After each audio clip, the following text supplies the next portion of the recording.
as teachers in CCSD continue to work without a contract. The ongoing teacher shortage will be looked at this week by the leaders of the school district, as well as something that will have a big impact on teachers, students and their families, the possibility of changes to school start times.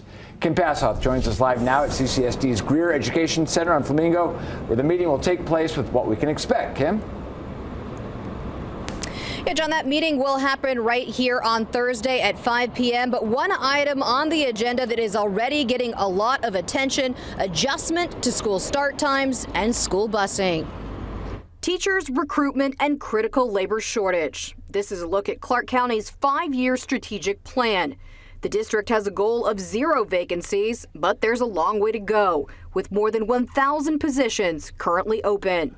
According to CCSD, in the most recent completed school year, 94% of classrooms had a licensed teacher, meaning 6% did not. One area of critical need: special education teaching assistants, with 247 openings. What do we want? Contracts! When do we want it? Now! While teachers continue to rally for better pay, the district has strategies on how to keep teachers, recruit them, and solve its critical labor shortage.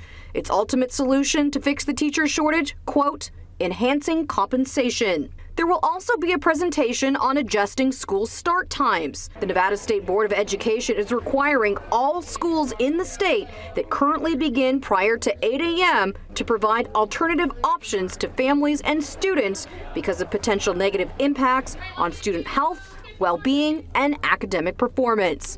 Part-time options must be offered by the 2024-2025 school year.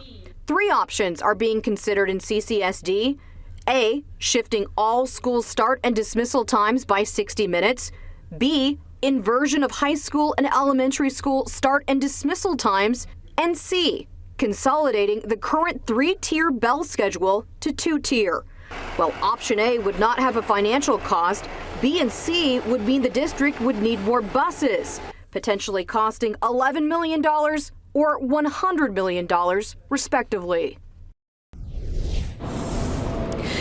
And with adjusting school start times, other solutions to cutting costs: having students who live within 5 miles of the school walk there, and also cutting busing to magnet and career technical academies.